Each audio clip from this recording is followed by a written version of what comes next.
नमस्कार, आप देख रहे हैं के न्यूज इंडिया। मैं हूं आपके साथ अविन्या रावत। रुक करेंगे खबरों का, लेकिन उससे पहले हेडलाइंस। सीएम योगी आदित्यनाथ का गौतम बुद्ध नगर दौरा। आज 900 करोड़ की परियोजनाओं को देंगे तोहफा। माइक्रोसॉफ्ट कैंपस की नींव रखेंगे सीएम योगी। होली पर लखनऊ से आवाजाही करेंगे 921 बसें। इमरजेंसी के लिए 50 बसें। गोरखपुर, दिल्ली और आजमगढ़ रूट पर सबसे ज्यादा। एसटीपी पर कानपुर विकास प्राधिकरण ने हाई कोर्ट में दी जानकारी। कोर्ट को बताया एसटीपी क्षमता 200 एमएलडी 180 एमएलडी गंदा पानी शोधित किया जा रहा। बीएचयू में करोड़ों के भ्रष्टाचार को लेकर हाई कोर्ट में याचिका। सीबीआई जांच की मांग। हाई कोर्ट में 10 मार्च को होगी सुनवाई। रिश्तेदार को अत्यधिक दरों पर टेंडर देने का आरोप। अब्बास अंसारी कब तक जेल में रहेगा, सुप्रीम कोर्ट का सवाल। मऊ विधायक को 4 शर्तों के साथ जमानत मिली। होली के बाद रिहाई। यूपी के सभी जिलों में ग्रीन डे का अलर्ट। झांसी सबसे गर्म तो ठंडा रहा अमेठी। पछुआ हवा से बदलेगा मौसम। आप देख रहे हैं के न्यूज, खबरों का सारथी। और अब रुक करते हैं उत्तर प्रदेश की खबरों का। सबसे पहले आपको राजधानी लखनऊ से खबर बता रहे हैं, जहां गोमती नगर स्थित विपुल खंड में एक निजी आईटी ऑफिस में पूर्व सांसद अर्जुन सिंह भदौरिया के पोते विवेक भदौरिया ने कल रात जमकर बवाल मचाया। आरोपी विवेक भदौरिया, जो लखनऊ के डालीबाग का निवासी है और जेम सप्लाई का काम करता है, ऑफिस के कर्मचारियों को मुर्गा बनाकर असलहे से बड़ से पीटा। इस घटना में अनुज कुमार, अमित श्रीवास्तव और अन्य कर्मचारी को गंभीर रूप से पीटा गया। सूचना मिलने पर पुलिस को 112 टीम मौके पर पहुंची और आरोपी विवेक भदौरिया को गिरफ्तार भी कर लिया। पुलिस ने मामला दर्ज कर जांच भी शुरू कर दी है।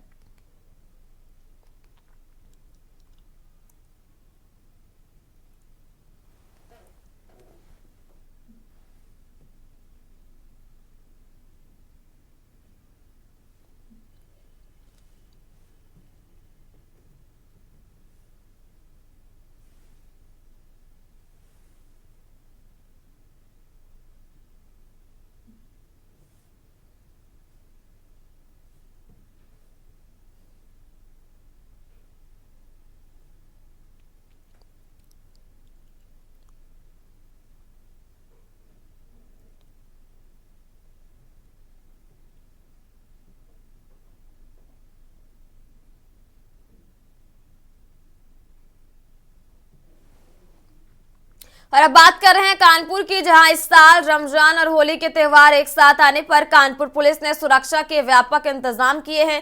प्रशासन ने कानून व्यवस्था बनाए रखने के लिए संवेदनशील इलाकों में ड्रोन से निगरानी और सीसीटीवी कैमरे के जरिए लगातार मॉनिटरिंग का काम शुरू किया है। पुलिस बल मुख्य चौक चौराहों पर, बाजारों में पेट्रोलिंग कर रहा है और अतिरिक्त पुलिस बल संवेदनशील इलाकों में तैनात किया गया। अधिकारियों ने स्थानीय नागरिकों से अपील की है कि वे अफवाहों से बचे और शांति बनाए रखें, ताकि दोनों त्योहारों को भाईचारे और प्रेम के साथ मनाया जा सके।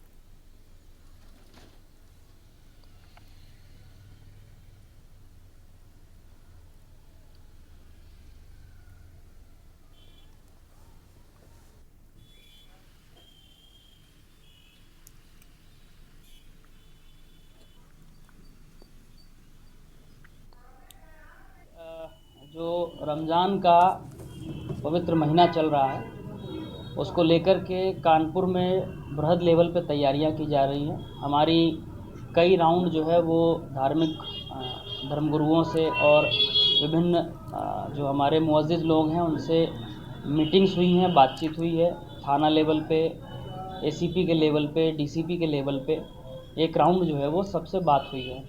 आज पहला शुक्रवार है और उसको देखते हुए सभी सीनियर ऑफिसर्स ऑन फील्ड हैं।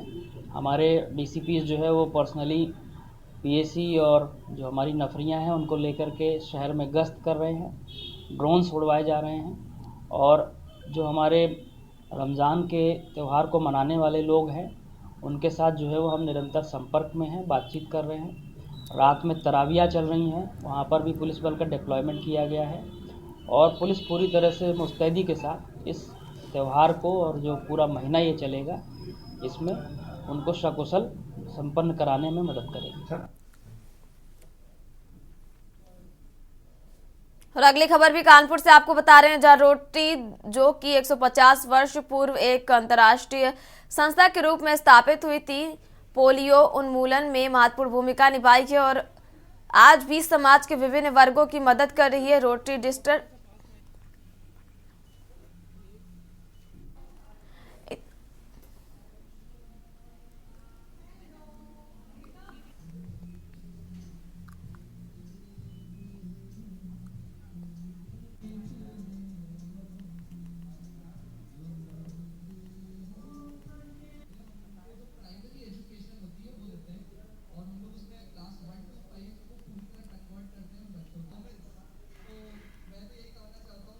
आज भी समाज के विभिन्न वर्गों की मदद कर रही रोटरी डिस्ट्रिक्ट के तहत कानपुर में स्थित एकमात्र संपूर्ण महिला rotary club of Kanpur divinity ने विश्व महिला दिवस की पूर्व संध्या पर शक्ति सोरी इवेंट का आयोजन किया। इस कार्यक्रम में नारी तत्व को सेलिब्रेट करते हुए क्लब की सभी महिला सदस्यों ने उत्साहपूर्वक हिस्सा लिया। शक्ति सोरी कार्यक्रम में प्रसिद्ध मनोवैज्ञानिक चिकित्सक डॉक्टर रोनल कुमार मुख्य अतिथि के रूप में उपस्थित रहे। डॉक्टर कुमार ने संस्था के सदस्यों के साथ तनाव प्रबंधन एवं संवादात्मक चर्चा की, जो कार्यक्रम का अहम हिस्सा रहा। क्लब ने अपनी सामाजिक जिम्मेदारी को निभाते हुए अमृता स्कूल का special children day rehabilitation centre को प्रमोट करने के लिए बच्चों द्वारा हस्त निर्मित वस्तुओं का एक स्टॉल भी लगाया।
कल हमारे विश्व में इंटरनेशनल वुमेन्स डे सेलिब्रेट किया जाएगा, तो आज हम इसी उपलक्ष्य में हम सारी रोटेरियंस मिलकर, क्योंकि ये हमारा इकलौता ऑल लेडीज क्लब है, इसलिए हम सब मिलके आज विमेंस डे ही सेलिब्रेट कर रहे हैं। और हमारी थीम है शक्ति सोरी, कि हम सब विमेन जो हैं वो शक्ति के प्रतीक होते हैं, और लेकिन इसको भी हम एक म्यूजिकल वे में, एक अच्छे वे में सेलिब्रेट करेंगे। आज हमने प्रोग्राम में सबसे पहले तो अपने सारी सदस्यों के लिए एक एक्टिविटी रखी है, जिसमें हम सब प्यार को, शक्ति को, स्ट्रेंथ को, पैम्परिंग को, जो सबसे ज्यादा लेडीज को चाहिए होती है, इन सबको करेंगे। और साथ में उसके बाद हमारे साथ हमारी एक मुख्य अतिथि हैं डॉक्टर रोनल कुमार, जो कि एक मनोचिकित्सक हैं, और वो यहाँ पे हम लोग के बीच में एक वार्तालाप करेंगी जो कि स्ट्रेस मैनेजमेंट पे होगा।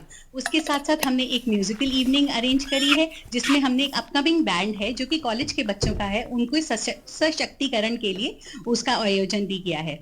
फिर सशक्तिकरण से लेकर, क्योंकि हमारा रोटरी एक ऐसी संस्था है जो हर दबके के लोगों को केटर करता है और उनके ऊपर उठाने की कोशिश करता है, इसलिए अमृता नाम के एक rehabilitation centre for special children का हमने स्टॉल लगवाया है, और उनको भी एम्पावरमेंट दिया है एक बल्क ऑर्डर प्रोवाइड करके, और यहाँ पे उनकी सेल भी करवाएंगे। खबर कानपुर से है, जहां होली के त्यौहार को देखते हुए कानपुर मेडिकल कॉलेज तैयार है। हैलट अस्पताल के इमरजेंसी वार्ड में अतिरिक्त बेड रिजर्व किए गए हैं। इमरजेंसी वार्ड में 3 शिफ्ट में डॉक्टरों की ड्यूटी भी लगाई गई है। हैलट अस्पताल के प्रमुख अधीक्षक डॉक्टर आर.के. सिंह का कहना है कि इमरजेंसी वार्ड में अलग से बेड रिजर्व किए गए हैं। इसके साथ नेत्र रोग, चर्म रोग, हड्डी रोग, एनेस्थीसिया और सर्जरी विभाग के डॉक्टरों की ड्यूटी 3 शिफ्ट में लगाई गई है। नर्स व टेक्नीशियन भी तैनात किए गए हैं। उन्होंने बताया इसको लेकर एक मीटिंग भी की जाएगी। वहीं सभी दवाइयों की उपलब्धता भी कर ली गई है। होली पे चिकित्सालय में जो भी इमरजेंसी या किस तरह की जो पेशेंटों का लोड होता है वो अचानक बढ़ जाता है, तो उसके लिए चिकित्सालय प्रबंधन ने अपनी तरफ से सारी तैयारियां कर रखी हैं। चाहे वो डॉक्टर की ड्यूटी हो, चाहे स्टाफ की ड्यूटी हो, या दवाइयों की या किसी तरह के सामान की उपलब्धता हो, तो उसके लिए बेड भी रिजर्व रहेंगे इमरजेंसी भी पूरे हमारे, और उसको कम से कम भरा जाएगा। ज़्यादातर पेशेंट हमारे वार्ड में शिफ्ट रहेंगे। किसी भी मास कैजुअल्टी के लिए या कोई भी इस तरह की चीज़ें आती है तो उसके लिए पूरे हमारा चिकित्सालय तैयार है और हमने उसकी पूरी तैयारी कर ली है। सभी को संबंधित को निर्देश भी कर दिए हैं। खबर कानपुर से, जहां कानपुर के लैक्मे एकेडमी मॉल रोड की तरफ से फुलबाग स्थित नाना राव पार्क में महिला सुरक्षा को लेकर एक विशेष सेल्फ डिफेंस क्लास का आयोजन किया गया। इस कार्यक्रम में मोहित थापा जी ने छात्राओं को आत्मरक्षा के विभिन्न तरीके बताएं, जिन्हें छात्राओं ने बहुत ध्यान से सीखा। कार्यक्रम में मुख्य अतिथि के तौर पर आईपीएस अंजलि विश्वकर्मा भी मौजूद रही, जिन्होंने इस महत्वपूर्ण पहल का समर्थन करते हुए छात्राओं में नई ऊर्जा का संचार किया। उन्होंने महिलाओं को आत्मनिर्भर और सुरक्षित बनने की प्रेरणा दी। कार्यक्रम का आयोजक प्रीति और रीतिका ने इस आयोजन को सफल बनाने में अहम भूमिका निभाई है। इस क्लास के माध्यम से छात्राओं को न केवल आत्मरक्षा के कौशल मिले, बल्कि महिला सुरक्षा के प्रति जागरूकता भी बढ़े।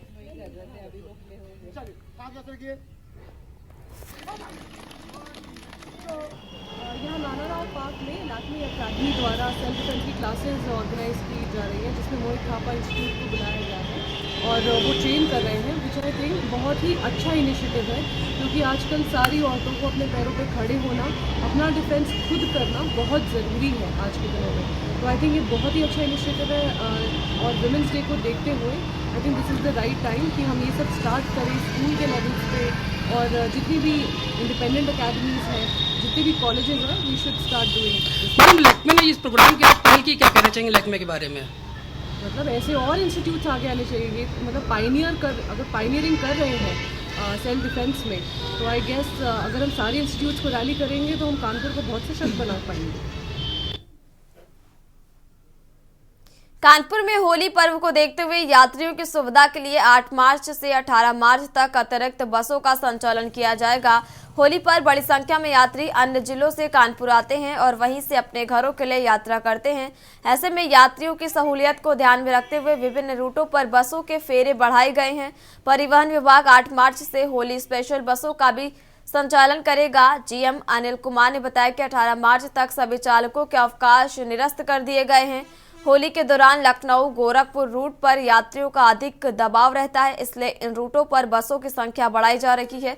इसके अलावा पूर्वांचल, दिल्ली और झांसी के लिए 24 घंटे बसों का संचालन किया जाएगा, जिसमें एक बस में 2 ड्राइवर तैनात रहेंगे। परिवहन निगम ने इन रूटों पर चालकों और परिचालकों के लिए प्रोत्साहन अवधि भी निर्धारित की है, जिसमें 10 दिन तक निरंतर ड्यूटी करने पर उन्हें प्रोत्साहन राशि दी जाएगी। परिवहन निगम के अधिकारियों का कहना है कि त्योहार पर यात्रियों को किसी भी प्रकार की असुविधा न हो, इसके लिए सभी बस स्टेशनों पर अतिरिक्त कर्मचारियों को तैनात किया गया है और ड्यूटी रोस्टर भी जारी किया गया है।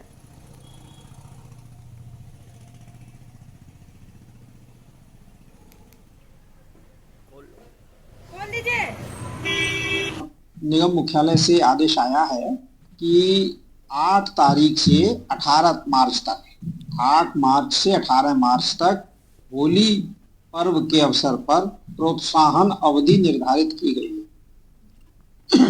इस अवधि में ड्यूटी करने पर चालकों परिचालकों के लिए अलग से प्रोत्साहन है और काफ़ी शिथिलताएं की गई हैं जनहित में।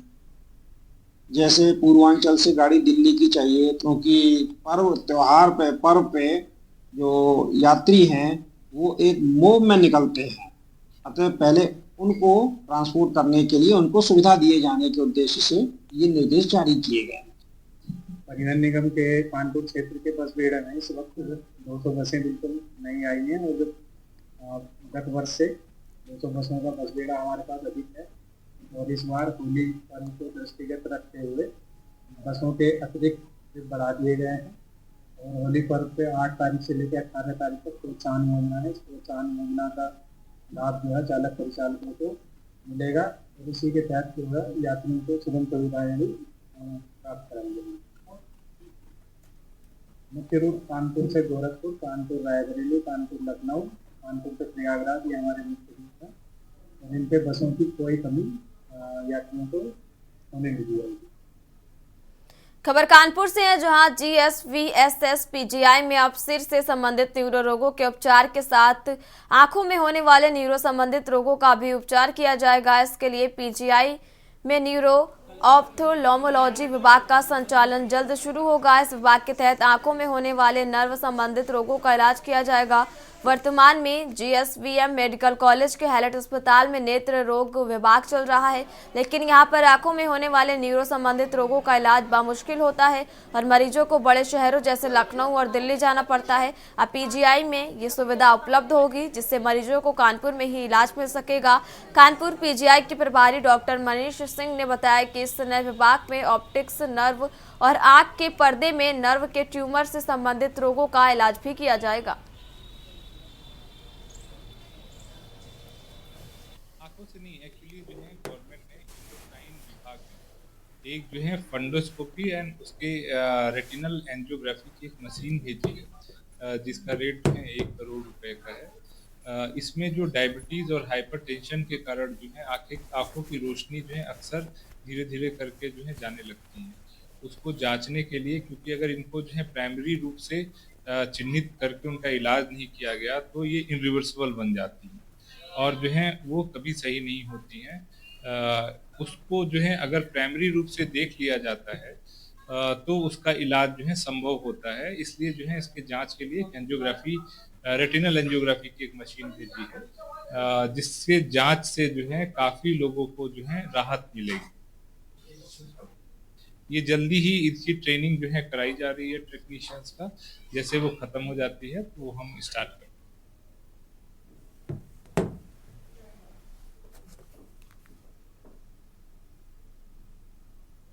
कानपुर निवासी एक महिला ने अपनी बहू पर आरोप लगाया है कि बेटे ने बहू से प्रताड़ित होकर आत्महत्या कर ली। कानपुर निवासी नीलम चतुर्वेदी ने बताया कि उनका बेटा निशांत चतुर्वेदी मुंबई में फिल्म निर्देशन का कार्य करता था, जहां उसकी मुलाकात अपूर्वा पारिस से हुई। अपूर्वा से मुलाकात के बाद दोनों ने शादी कर ली और कानपुर चले आए। शादी के बाद पता चला कि अपूर्वा की पूर्व में एक शादी हो चुकी है।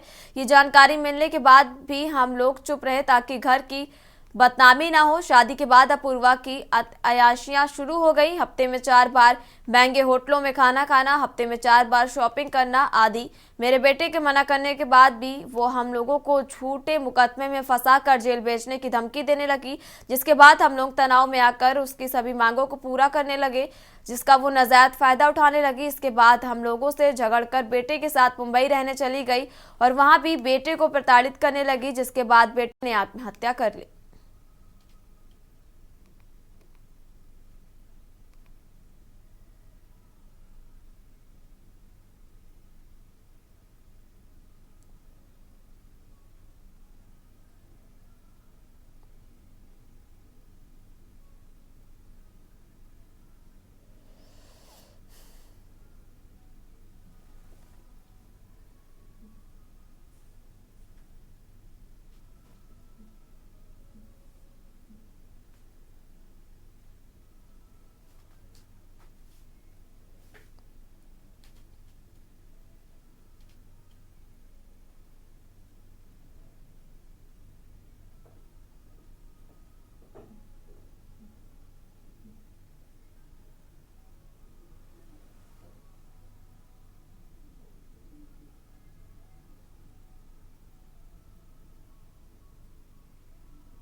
और उत्तर प्रदेश की खबरों में फिलहाल इतना ही। आप देखते रहिए के न्यूज़ इंडिया। नमस्कार।